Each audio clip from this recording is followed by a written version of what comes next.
예. 4월 14일 로마서 8장 26절로 28절 말씀을 가지고 우리를 도우시는 성령님이라는 제목으로 함께 말씀을 나누기를 원합니다.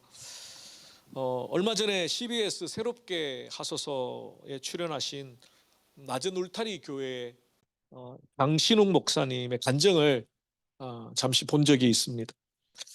그분은 33세에 서울에 있는 큰 교회에 담임 목사로서 사역을 하면서 많은 부담감을 가지고 스트레스를 받으면서 사역을 하셨다라고 고백을 합니다. 사실 30세 초반에 서울에 있는 큰 중형 교회를 섬긴다는 것은 그에게 참 버거운 일이었던 모양입니다. 잘해야 된다는 부담감, 정말 하나님께서 또 성도님들이 기대하고 있는 많은 것들을 충족시키기 위하여 정말 최선을 다했지만 이제 그런 것들이 점점 본인에게는 부담으로 와닿았다고 그렇게 고백을 하셨습니다. 그리고 교회의 가장 큰 이제 사역이라고 한다면 이제 교회 건축의 사역이죠. 오랜 시간 건축의 사역을 정말 힘들게 마무리를 하고 모든 것이 이제 다 세틀이 되었을 때 그날 저녁에 이분이 잠을 자다가 숨이 쉬어지지 않아가지고 갑자기 숨이 꽉 막히고 죽을 것 같은 그런 두려움 때문에 잠에서 깨어났다고 합니다. 그 당시에는 그분이 그게 공황장애인지 이런 걸 잘 몰랐다고 하더라고요. 공황장애랑 폐소공포증이 같이 왔습니다. 그래서 1년 6개월 동안 이게 영적인 이제 문제라고 생각하고 하나님께 금식도 하고 기도도 하고 철야도 하고 정말 몸부림을 쳤지만 계속해서 그 공황장애 고통이 너무 심해서 이제 목회를 포기할 각오를 하고 이제 선배 목사님과 상담을 하게 되었다고 합니다. 근데 그 선배 목사님이 그냥 아무렇지도 않은 듯이 그건 마음의 병이니까 병원에 가면 된다는 거예요. 그리고 병원에 가서 의사 선생님과 상담하고 치료받으면 되는 것이다. 감기와 같은 병이지 그것을 가지고 목회를 그만둔다고까지 생각하지 마라. 그래서 이제 이분이 정신과를 찾아갔대요. 신경정신과 의사를 찾아갔다고 합니다. 그때는 의사 선생님이 이제 놀라는 거예요. 목사님이 정신과 상담을 받게 오는 경우가 거의 없다고. 오히려 치료 잘 받고 있는 성도를 빼가지고 하는 거예요. 기도해서 나아야 되지. 근데 목사님은 자기는 그렇지 않다고. 하나님께서 의술과 의사와 또 약을 통하여 치료하시는 일반 은총을 믿는 분이시기 때문에 상담을 받고 또 약물 치료를 하고 그러면서 조금씩 이제 호전이 되었다고 고백을 했습니다. 근데 이분이 이제 이 공황장애와 폐소공포증을 이제 겪으면서 두 가지를 이제 깨달았다고 고백을 해요. 하나는 자기 스스로 자기를 얼마나 옥죄어 가고 있는가. 자기가 병들고 있는 것을 몰랐다는 거예요. 그러니까 이분은 고백하기를 자기에게는 이런 컴플렉스가 있다고 합니다. 보통의 아마 여러분들에게도 이런 컴플렉스가 있을 겁니다. 하나는 장남 컴플렉스 혹은 장녀 컴플렉스. 그러니까 마지들은 다른 둘째나 막내가 경험하지 못하는 특별한 그런 기대감, 부모의 기대감, 그런 것들이 있지 않습니까? 그래서 장남으로서 잘해야 된다라는 그런 컴플렉스가 있었고요. 학교에서는 선생님에게 칭찬받고 정말 인정받는 그런 모범생 컴플렉스. 네. 거기에다가 덧붙여 이제 교회에 와서는 천사 컴플렉스. 누가 뭐라고 하든 천사처럼 웃고 아닌 척하고 하는 것들이 계속 쌓였다가 이제는 더 나가서 메시아 컴플렉스. 이 메시아 컴플렉스는 예수님처럼 모든 성도들의 문제를 목회자가 해결해 줘야 된다는 부담감입니다. 사실 이것은 저에게도 있는 것 같아요. 우리 성도님들이 어디 편찮으시거나 또 성도님 가정에 좀 문제가 생기거나 어려움이 생기거나 그러면 제일 먼저 제게 딱 드는 부담, 내가 그분들을 위해서 내가 제대로 목회를 혹은 기도를 충분히 못했나 라는 그런 자책 들고 예수님처럼 정말 말씀으로 병든 자를 치유해주고 문제를 짠하고 해결해줄 그런 어떤 능력이 제게도 있었으면 좋겠다라는 생각들을 많이 하고, 그게 이제 메시아 컴플렉스입니다. 근데 그런 컴플렉스들이 이분에게는 계속해서 쌓여갔고 결국 모든 건축의 일을 다 마치고 공황장애가 왔다라는 겁니다. 두 번째로 이분이 공황장애를 겪으면서 어쩌면 목회 현장보다 더 치열한 삶의 현장에서 누구에게 말도 못하고 힘들어하고 있는 성도들을 제대로 바라보게 되었다. 그런 고백을 했습니다. 왜냐하면 이제 그 목사님이 이제 숨기다가 이제 강대상에서 성도님들에게 고백을 한 거예요. 성도님들 기도해 주십시오. 제가 공황장애 진단을 받고 참 힘든 시간을 지금 지나가고 있습니다. 그랬더니 예배를 마치고 나와서 성도님들 인사를 하는데 성도님 몇 분이 목사님 손을 꽉 잡더니 목사님 저도 공황장애예요. 전혀 몰랐는데. 그러면서 겉으로 드러나 있지 않지만 표현하지 않지만 정말 삶의 현장에서 힘들게 살아가고 있는 마음의 병을 안고 비록 하나님을 믿고 있지만 예배 자리에 나오지만 성경을 읽고 기도를 하지만 그 마음의 병은 감기처럼 올 수 있다라는 거예요. 그 병을 가지고 있다 해서 그 사람이 신앙이 없는 것이 아니라 그 사람에게 하나님 믿는 믿음이 없는 게 아니라 감기 믿음이 있어도 감기 걸리잖아요. 전 코로나도 걸렸어요. 2번이나 6차까지 주사 맞고도. 네. 그거하고 믿음하고 상관없는데 마음의 병이 걸릴 수 있어요. 기질적으로 혹은 상황적으로 스트레스를 엄청 받거나 정말 내가 해결할 수 없는 감당할 수 없는 일들 비록 하나님이 살아계시지만 하나님이 때로는 즉각 응답해 주시지 않잖아요. 그분의 뜻은 분명히 있지만 그러다 보면 마음의 병이 걸 수도 있고 우울할 수도 있고 그것이 심하면 우울증이 걸릴 수도 있어요. 저는 그것을 보면서 이 목사님이 참 솔직하시다. 참 힘드시지만 그러나 참 솔직하시고 목사이지만 그냥 정신과 의사에게 가서 치료를 받고 회복을 하며 그래서 지금은 이제 서울의 그 사역을 이제 다른 분에게 맡기고 이제 도시 선교 전도를 중심으로 안 믿는 사람들을 접촉해서 하는 그런 선교의 사역, 도시 선교의 사역을 위해서 지방으로 내려가셔서 사역을 하고 계십니다. 낮은 울타리 교회라는 곳을 이제 섬기고 계시는데 그분의 그 고백을 보면서 가장 힘든 게 뭐냐면요. 나 혼자 가라는 생각. 하나님께서 내 기도를 들으실까?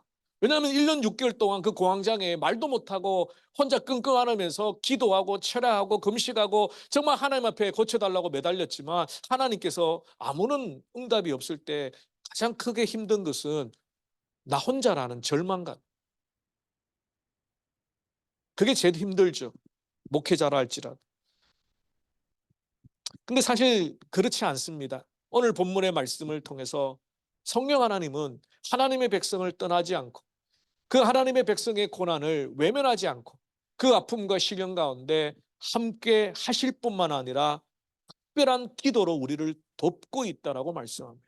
이건 좀 특이하지 않나요? 기도라는 것은 우리가 하나님께 드리는 것이 기도라고 생각했는데 오늘 본문에 보면 성령께서 우리를 위하여 하나님께 중보하고 있다는 것. 우리가 옆에서 누군가가 도와주는 것도 힘이 되지만 너의 아픔과 시련과 환경을 내가 잘 알고 있다. 내가 함께 기도해 줄게. 라는 말만 들어도 힘이 나는데 성령 하나님께서 우리를 위하여 친히 기도하고 계시다는 것. 이것이 오늘 우리에게 얼마나 큰 위로가 되는지 모릅니다. 아마 그 목사님에게도 그 성령님께서 위로해 주셨기 때문에 그리고 그 치료 가운데 하나님께서 일반 은총 가운데 회복하여 주셔서 지금은 건강하게 도시 선교의 사역들을 잘 감당하고 계시다고 저는 생각합니다. 혹시 이 자리에 계신 우리 성도님들 중에 정말 나 혼자인 것처럼 어느 누구에게도 말할 수 없는 내 힘으로는 감당할 수 없는 정말 그런 절박한 상황 가운데 답답한 가운데 있는 성도님들이 계십니까? 저는 오늘 이 바울의 고백의 말씀을 함께 나누기를 원합니다. 우리를 도우시는 우리를 회복해 하시는, 궁극적으로 우리의 삶을 다시 우리의 자리로 이끌어 가시는 성령 하나님이 우리와 함께 계시다는 것을 다시 한번 기억하고 성령의 도우시는 은혜로 회복되기를 소망합니다. 오늘 본문의 말씀이 이렇게 시작하죠. 26절입니다. 이와 같이 성령도 우리의 연약함을 도우시나니. 연약함이 없는 사람은 없습니다. 어떤 부분은 육체적인 연약함. 바울도 하나님 앞에 찌르는 가시를 좀 빼달라고 얼마나 그렇게 기도했습니까? 성경에는 그 부분이 명확하게 어떤 질병인지 나오지 않지만 뭐 그것이 안질이다, 뭐 간질이다. 어떤 사람들은 그 바울이 회심하기 전에 저질렀던 치명적인 어떤 실수다, 뭐 별의별 해석들을 다 하지만 아무튼 바울에게는 그 육체적인 질병이 찌르는 가시처럼 너무너무 아팠고 복음의 사역을 하는데 방해가 되었기 때문에 하나님 앞에 간절히 3번이나 간구하였습니다. 우리도 그런 연약한 육신의 질병을 가진 분들이 계실 겁니다. 마음의 병도 있습니다. 잘못된 환경이나 부모님의 양육의 태도로 말미암아 사랑을 제대로 받지 못하고 자라온 그런 마음의 깊은 상처를 가지고 계신 분도 계실 겁니다. 연약함이죠. 끊임없이 내 속에 세상을 향하여 나가려고 하는 악한 습성, 육신의 정욕과 안목의 정욕과 이생의 자랑, 여전히 하나님을 믿지만 내 속에는 세상을 향하여 나가려고 하는 그런 것들이 있죠. 그리고 관계 속에서 겪는 상처와 아픔들, 타락한 인간의 총체적인 본 모습이 우리의 연약함입니다. 근데 하나님께서 그것을 성령을 통하여 도우신다는, 그 연약함을 회복시켜 주시고 그 연약함을 넘어서 하나님의 자녀로 살아갈 수 있도록 도우시는 역할을 한다는 겁니다. 열왕기상 19장에 보면 호렙산에서 아방의 거짓 선지자들과 영적인 전쟁을 치러가지고 승리를 거두었던 엘리야 선지자의 모습이 나옵니다. 근데 이세벨 여왕이 편지를 보냅니다. 협박 편지를 보냅니다. 내가 다음 날 반드시 널 죽이겠다. 근데 그 편지 한 통에 엘리야의 마음이 무너지게 됩니다. 갑자기 두려움이 몰려오고 그래서 도망을 갑니다. 광야로 도망을 가고 로뎀 나무 아래에 누워서 하나님 나 이제 끝입니다. 나 이제 더 이상 희망이 없습니다.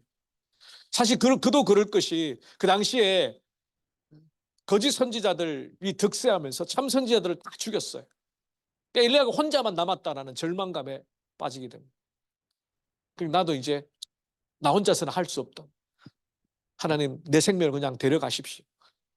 또 사실 하나님은 남은 자 8,000명을 숨겨두셨죠. 바알에게 무릎 꿇지 않고 바알에게 입맞추지 않은 남은 자 8,000명을 이스라엘 곳곳에 숨겨두셨어요. 근데 엘리야를 힘들게 만들었던 것은 바로 나만 남았다라, 나 혼자 이 거대한 거짓 선지자들과 이세벨 여왕과 싸운다는 것은 도저히 감당이 안 된다.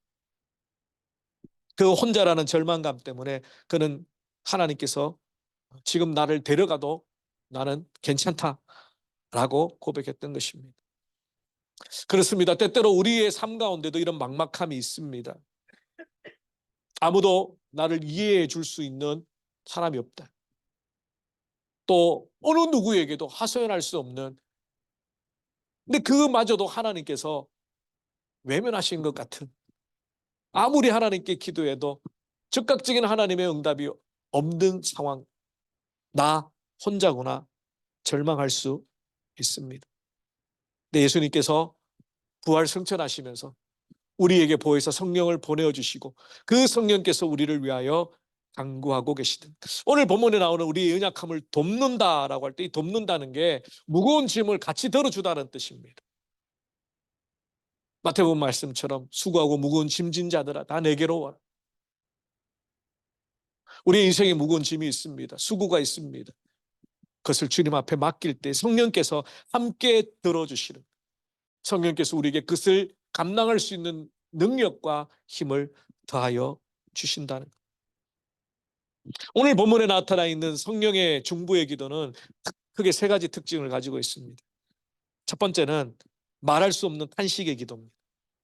26절 중반절에 보니까 우리는 마땅히 기도할 바를 알지 못하나 오직 성령이 말할 수 없는 탄식으로 우리를 위하여 친히 간구하시니라. 여기서 키워드는 탄식입니다. 말할 수 없는 탄식. 왜 성령께서 우리를 위하여 기도하시는데 말할 수 없는 탄식으로 기도하실까? 우리 흔히 상담에서는 내담자를 공감하고 이해하는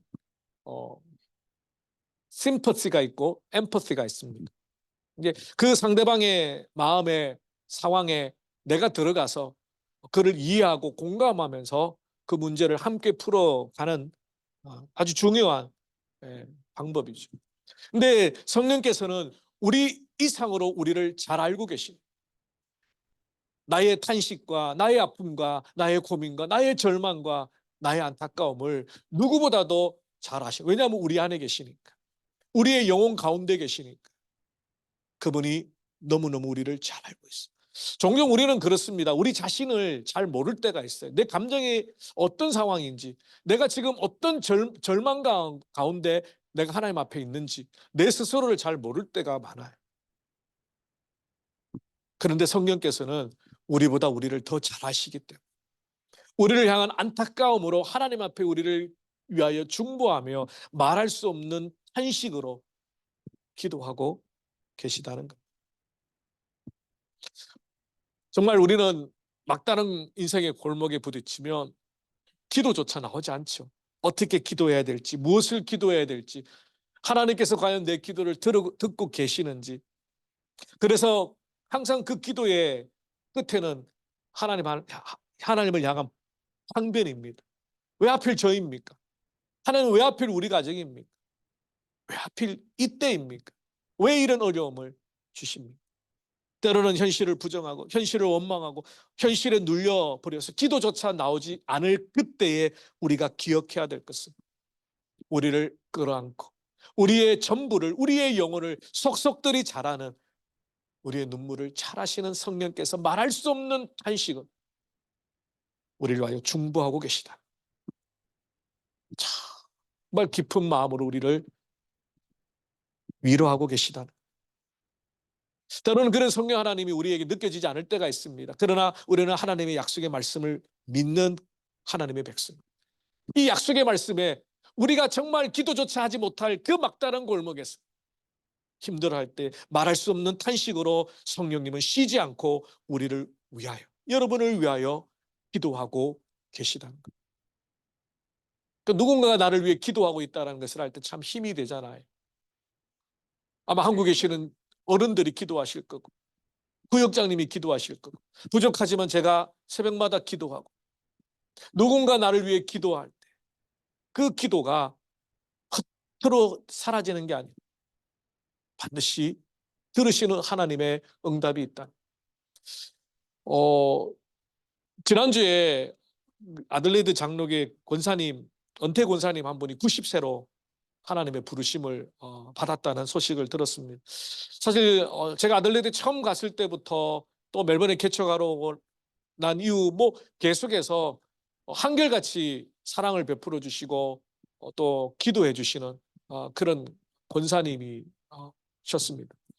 그래서 제가 이제 개척 초기에 노예 때문에 아들네들을 방문하게 되면 항상 어른들 또 그 권사님이 목사님 제가 새벽마다 기도가 있습니다. 그 말씀이 얼마나 큰 힘이 되고 위로가 됐는지 어느 누구에게도 말할 수 없는 그 힘듦과 아픔들을 그분은 마치 다 아는 것처럼 그렇게 위로해 주시더라.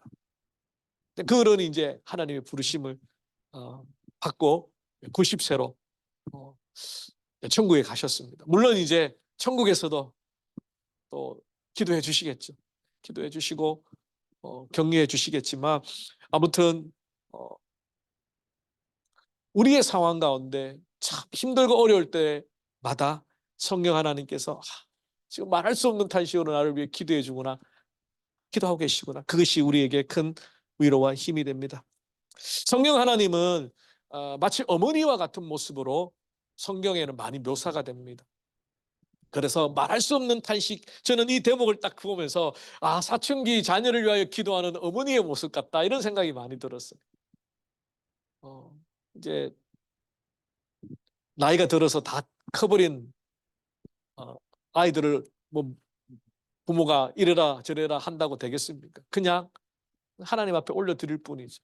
마치 말할 수 없는 탄식으로 우리를 위하여 기도하시는 성령님처럼 어머니 같은 그런 모습이 담겨져 있는 것 같아요. 여러분을 위해 기도하시는 성령님이 계십니다. 말할 수 없는 탄식으로 우리의 모든 것을 다 알고 계시는, 그래서 함께 울어주시는, 함께 안타까워하시는, 함께 실험하시는 그 성령님의 기도가 우리에게 있다는 것을 기억하시기 바랍니다. 두 번째로 성령님의 기도는 하나님의 뜻대로의 기도이죠. 27절에 보니까 마음을 살피는 이가 성령의 생각을 아시나니 이는 성령이 하나님의 뜻대로 성도를 위하여 간구하심이라. 그러니까 하나님의 뜻을 이루기 위하여 기도하시는, 우리가 하나님의 뜻을 따라 살아가기를 중보하시는 것, 이것이 어떻게 보면 우리의 인생의 최고의 목표입니다. 여러분 잘 아는 것처럼 겟세마네 동산에서 예수님께서 십자가를 앞에 두고 하나님 그 인성과 신성이 부딪혔죠. 십자가의 고난, 그 고난의 잔이 얼마나 혹독한지, 제자들의 배신과 조롱과 멸시가 얼마나 따가운지 예수님의 인성은 잘 알고 있었습니다. 피할 방법이 있다면 피하기를 원했습니다.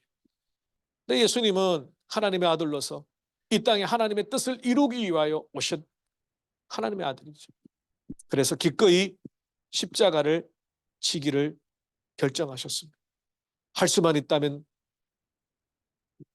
내 뜻대로, 그러나 아버지의 뜻대로 되기를 원합니다 라고 예수님이, 우리가 어떻게 하나님의 백성들이 어떤 상황 가운데서도 하나님의 뜻을 먼저 구해야 하는지를 친히 보여주셨습니다. 그것이 죽음의 길이고 멸시의 길이고 조롱의 길이고 십자가의 길이라 할지라도 하나님의 뜻이라면 회피하지 않고 도망가지 않고 가는 것이 바로 그리스도인의 삶이고 우리가 따라가는 십자가의 좁은 길, 좁은이라는 것을 예수님 보여주셨습니다.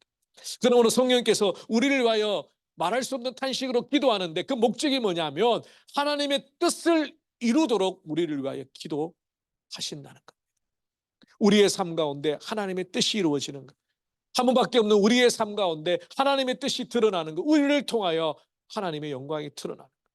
그 삶으로 우리를 이끌어 가시고 힘주시고 격려하기 위해서 성령은 말할 수 없는 탄식으로 우리를 위하여 기도하고 계십니다.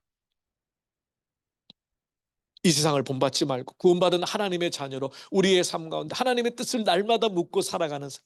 그래서 우리에게 지혜가 필요하죠. 세상의 지혜가 아니라 성령의 지혜가 필요합니다. 하나님의 뜻을 구분하는, 분별하는 지혜가 필요합니다. 철저하게 하나님의 뜻으로 포장한 내 뜻과 내 욕심을 이루려고 하는 것이 아니라, 그러니까 우리 그리스도인들에게는 항상 그런 어떤 습관이 있죠. 예. 하나님 뜻이 맞는가? 가게를 오픈하는 게 하나님의 뜻인가? 아닌가? 이 대학을 가는 게 하나님 뜻인가? 저 대학을 가는 게 하나님 뜻인가? 설마 오늘 짜장면을 드실까? 짬뽕을 드실까? 이게 하나님 뜻을 묻는 분은 아니 계시겠죠. 물론 엄밀하게 말하면 짬뽕 짜장면이 아니고요. 멜번대 모나시 대학이 아니고요. 아들레이드 브리즈번 어느 지역으로, 혹은 호주에 살 거냐 한국에 살 거냐, 나는 그게 하나님 뜻이 아니고요. 그건 점쟁이나 무당이 하는 거죠. 어딜 가거라, 동쪽으로 가면 기인을 만날 거다. 우리는 자꾸 하나님 뜻을 그런 식으로 생각할 때가 많아요. 하나님 뜻은 분명해요. 하나님의 뜻은 확고해요. 먹든지 마시든지 무엇을 하든지 하나님의 영광을 위해 살아가는 것이 하나님의 뜻입니다. 우리가 죄를 짓고 악을 행하고 범죄하는 것 분명히 하나님 뜻이 아닙니다. 거기는 고민할 게 없어요. 근데 어느 대학을 가든 어디에 살 건지, 어떤 직장에 갈 건지, 어디에 오픈할 건지, 그것이 하나님의 어떤 뜻이 정해진 것이 아니라, 물론 하나님 인도하심은 있죠. 그러나 우리가 그것을 하나님을 위하여, 하나님의 영광을 위하여, 하나님 기쁘심을 위하여 선택하고 결정할 때 그 자체가 하나님 기뻐하시는 뜻이 됩니다. 물론 그 뜻을 선택했다고 해서 모든 일이 형통하고 평탄한 게 아닙니다. 때로는 시련이 있고 어려움이 있고 실패도 있습니다. 그럼에도 불구하고 하나님은 여전히 동일하게 우리에게 신실하십니다.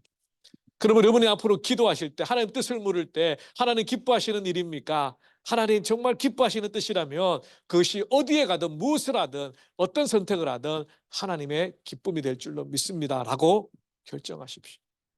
그리고 이를 최선을 다하여 하나님을 위해 살아가십시오. 그 하나님의 뜻을 우리에게 깨닫게 해주시고 그 하나님의 뜻의 길로 우리를 끝까지 인도하시는 분이 바로 성령님의 중보의 기도입니다.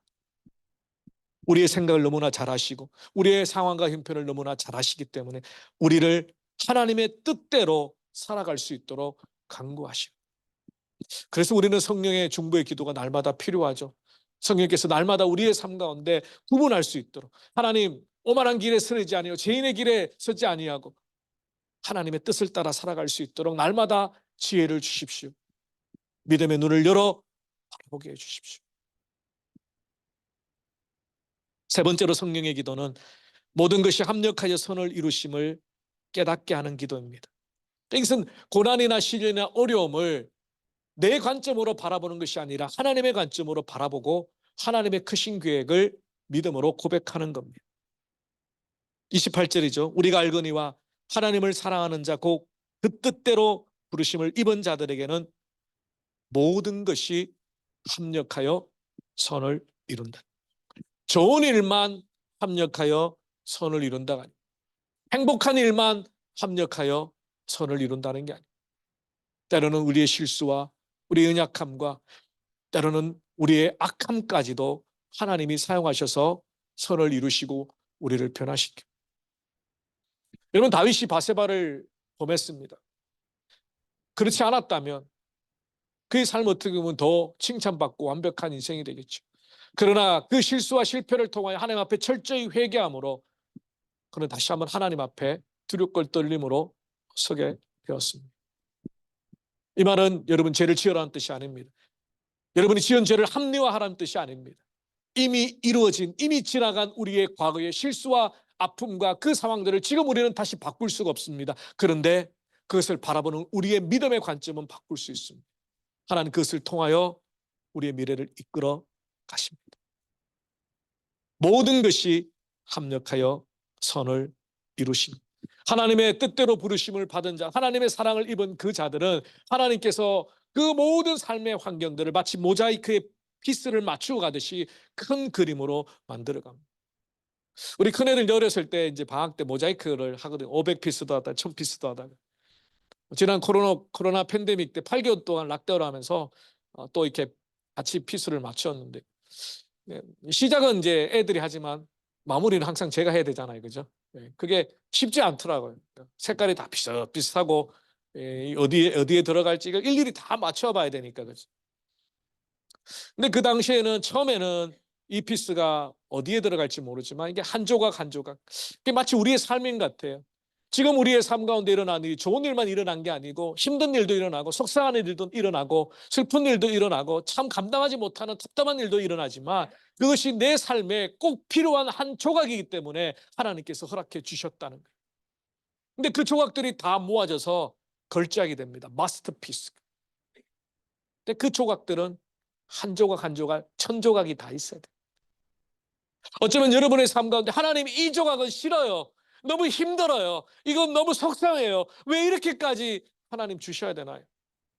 이해되지 않습니다. 그런데 성령께서 도우시는 거예요. 모든 것이 합력하여 선을 이루시다니, 하나님의 선한 목적을 향하여 이루어 가시는 한 조각이라고 내 삶의 아픈 부분, 내 삶의 힘든 부분, 내 삶의 고통스러운 부분을 내가 받아들이고 하나님의 마음으로 해석할 때 그것은 더 이상 내게 고통이 아니라 저주가 아니라 힘듦이 아니라 마스터피스를 향하는 결정적인 한 조각이 되는 거예요. 우리가 삶을 살아가면서 왜 후회가 없겠습니까? 왜 아쉬움이 없겠습니까? 정말 남들 보란 듯이 정말 삐까뻔쩍하게 살고 싶은 마음이 왜 없겠습니까? 그러니까 특별히 이제 안 믿는 가정에 부모님들 전도하려고 하시는 분들이 종종 그렇게 저한테 이야기를, 목사님 그래도 믿는 사람이 잘 돼야 안 믿는 부모님들이나 가족들이 그래 하나님 믿었으니까 잘 되었네, 그럼 나도 하나님 믿어볼까, 그렇게 생각해서 전도가 잘 안 되겠습니까? 그분의 그 부모님이나 혹은 가족들, 안 믿는 가족들을 향하여 전도하는 마음은 제가 이해가 됩니다. 근데 꼭 그렇지는 않아요. 때로는 믿는 자들이 참 어려움을 당하고, 그래서 안 믿는 사람들이 의아스러운, 그 시편에 나오잖아요. 내 하나님이 어디 있느냐. 네가 하나님의 성전에 올라가면서 무리들과 함께 찬양하면 막 그 은혜 받아서 야 우리 하나님 최고라고 했는데 지금 네 삶의 자리 형편을 봐. 네 하나님이 그렇게 네가 믿고 의지했던 하나님이 어디 있냐. 시편에 조롱하는 내용들이 나오잖아요. 그게 중요한 게 아니라 그럼에도 불구하고 그 한 조각 한 조각, 그 멸시와 조롱과 고통의 한 조각 한 조각이 결국에는 합력하여 선을 이루시는, 결국에는 최후의 승리. 지금은 아직 끝난 게 아니에요. 여러분을 조롱하고 여러분을 힘들게 하고 여러분을 핍박하는 지금의 상황은 아직 끝난 게 아니에요. 우리의 마지막은 최후의 승리. 하나님 앞에 서는 그날에 하나님께서 모든 사람들 앞에서 우리를 평가하시는 그것이 끝이에요. 지금은 조금 억울할 수 있어요. 지금은 조금 멸시당할 수 있어요. 손가락질 당할 수 있어요. 근데 성령께서 우리를 도우시는, 그것을 합력하여 선을 이루시는 하나님의 관점으로 우리를 바라볼 수 있도록 성령께서 도우시고 기도하시고 역사하신다. 지난 그 브리스번에 임직식 갔을 때 우리 돌아가신 소천하신 권사님 아드님 장로님을 배웠습니다. 근데 이제 이런저런 이야기를 하면서 권사님 뭐 어떠세요? 한 달 동안 음식을 못 드셔가지고 계속 누워 계신다 하시더라고요. 그러세요? 근데 이제 그리고 나서 제가 권사님 그 한번 전화를, 제가 사실 멜번에 개차고 난 뒤에 아들레드 분들한테 개별적으로 전화를 하거나 뭐 이렇게 하지 않았어요. 그냥 좀 조심스러워서. 근데 이제 어른들 같은 경우는 안부도 묻고 싶고 한데 그냥 제가 괜히 이제 위축이 되어서 그렇게 하지 못했는데 전화를 한번 드려야 되겠다고 생각을 했는데 전화를 못 드렸어요. 너무너무 죄송하더라고요. 새벽마다 기도해 주시고 늘 아들네들 방문할 때마다 이렇게 위로해 주시고 하셨던 그 권사님을 마음에 제가 마지막 통화도 못했다는 게 좀 죄송하더라고요. 그래서 어저께 이제 장로님하고 통화를 하면서 그런 이야기를 하시더라고요. 이 권사님이 계속 누워 계시다가 하나님 부르심을 받기 한 이틀 전인가 넘어지셔가지고 병원에 입원하셨던. 근데 그때 이제 성도님들이 많이 방문을 하셔서, 그러니까 병원에 계시니까 아무래도 가정에 계시면 이제 병문안 하기가 좀 어려운데 병원에 계시니까 이제 많은 성도님들이 병문을 하시고 이제 축복해 주시고 권사님은 축복해 주시고 이제 하나님 부르심의 그 때를 이제 좀 느끼셨던 모양이다. 그래서 아들 내외도 또 손주들 이렇게 축복해 주시면서 나 너무너무 행복하게 너무너무 감사하게 하나님 앞에 갈 것 같다. 너무너무 난 좋았다. 라고 그렇게 간증을 하시고 그 다음에 이틀 뒤에 주무시면서 하나님 부르러 가셨다 하더라고요. 그분의 평생의 삶은 어떻게 보면 참 힘들고 90세니까 우리 한국 사회에 정말 어려웠던 그 시대를 다 지났죠. 그런데 오직 믿음으로 하나님만 바라보며 평생을 살았던 그분이 어쩌면 예수님처럼 십자가에서 다 이루었다. 라는 고백의 복음과는 91평생 나 참 행복했고 나 참 감사했고 그분이 정말 사랑을 베푸신 믿음의 귀한 어른이요. 하나님 앞에 안길 때 후회가 없는. 얼마 전에 어떤 분이 그런 이야기를 하더라고요. 마지막에 이제 임종을 이렇게 겪는 분들을 보면 이제 믿는 분들은 되게 편안하겠다. 근데 이제 그렇지 못한 분들은 이제 뭐 여러 가지 이제 생애에 대었던 그런 미련 이런 표정들이 얼굴어지고 고통 가운데. 근데 정말 주무시듯이 이렇게 하나님 부르심을 받았다는 이야기를 듣고 참 우리 권사님 하나님 품에서 참 큰 위로를 받으면서 나도 저렇게 마지막에 고백하면서 나 참 한평생 하나님 앞에 참 행복했다. 나 참 잘 살았다. 그런 유언을 남기고 가는 그런 부모가 되면 좋겠다 이런 생각을 하게 됐습니다. 근데 그게 저는 권사님의 힘만은 아니라고 생각해요. 바로 성령의 도우시는 은혜. 성령의 그 은혜를 날마다 새벽마다 경험했기 때문에 90평생을 한 번도 하나님을 부인하거나 버리지 않고 기쁨으로 마지막 삶을 마쳤다고 생각합니다. 지난 금요일 날 창세기 강해를 하면서 요셉이 형들에게 미움과 시기를 받아서 팔려가는 내용을 묵상을 함께 나누었습니다. 겉으로 볼 때는 아버지의 편애 때문이죠. 야곱이 요셉에게만 채색 옷을 입히고 자기가 사랑하는 라헬의 아들이니까 얼마나 사랑을 줬겠습니까? 근데 그것 때문에 형들의 시기와 질투를 받습니다. 또 요셉은 꿈을 꾸었습니다. 하나님이 주신 꿈, 그 꿈을 막 요셉이 자랑을 하고 다녔습니다. 그래서 형들에게 미움을 받아서 팔립니다. 겉으로 볼 때는 인간의 연약함이죠. 야곱의 잘못된 양육의 태도. 요셉이 하나님의 꿈을 간직하지 않고 떠벌리고 다녔던 그 이유 때문에 팔렸지만 하나님의 큰 그림, 장차 팔레스타인 지역에 비건이 일어나서 모두 죽게 될 그 상황에 요셉을 먼저 이집트로 보내고 총리가 되게 하여서 그 가정을 구원하는 구원의 초석으로 사용했습니다. 그렇습니다. 우리의 삶 가운데 일어나고 있는 많은 어려움들, 혹은 내 잘못이 아닌 누군가의 잘못 때문에 내가 받는 피해, 고통, 아픔, 그것들이 속상하기도 하고 억울할 때도 있지만 하나님께서 그 모든 것을 사용하셔서 선을 이루어 가시는 분임을 믿도록 역사하시는 성령의 중보로 말미암아 우리의 삶을 바라보는 믿음의 관점이 좀 달라지는, 더 커지는 거죠. 작은 일에 기뻐하고 작은 일에 막 속상해하고 작은 일에 막 힘들어하고 하는 게 아니라 덤덤히 한 피스로 이것을 내가 받아들일 때 결국 우리의 큰 걸작품이 마지막 하나님 앞에 서는 그날에 이루어질 줄로 믿습니다. 말씀을 정리하겠습니다. 사랑하는 성도 여러분, 혹시 여러분 가운데 이민의 삶이 또 하루하루 살아가는 삶이 참 힘들고 어렵다라고 생각되시는 분들이 있습니까? 특별히 요즘에 참 경제적으로 많이 어렵잖아요. 물가적으로도 그렇고 또 이렇게 하루하루 이렇게 또 연세가 드시는 어르신들은 또 이곳저곳에서 몸이 또 불편하시기도 그런 상황 가운데 정말 나 혼자 내버려진 것 같은 절망감 속에 있는 분들이 계십니까? 오늘 주님이 말씀합니다. 말할 수 없는 탄식으로 우리를 위하여 끊임없이 한결같이 하나님께 올려드리는 성령의 기도가 있다. 내 안에서 나를 누구보다도 잘 아시고 나를 이해하실 뿐만 아니라 나를 이끌어 가시기 충분하신 능력의 성령께서 우리와 함께 하신다는 것을 믿고 다시 한번 용기를 내시고 다시 한번 힘을 내시고 이 말할 수 없는 탄식으로 날 위해 기도하시는 성령님을 의지하여 최후의 승리를 얻을 때까지 믿음의 경주를 잘 달려가시는 저와 여러분 되시기를 주님의 이름으로 축원합니다. 기도하겠습니다. 살아계신 주님 감사합니다. 하나님의 백성들 가운데 참 힘들고 어려운 삶을 살아가고 있는 분들이 있습니다. 나 혼자 내버려진 것 같은 엘리야와 같이 나만 홀로 남았다라는 답답함을 지고 살아가는 성도님들이 있습니다. 내 능력으로 내 힘으로 아무리 용을 써봐도 이 상황을 벗어날 수 없다라는 절망감이 몰려오는 주의 자녀들이 있습니다.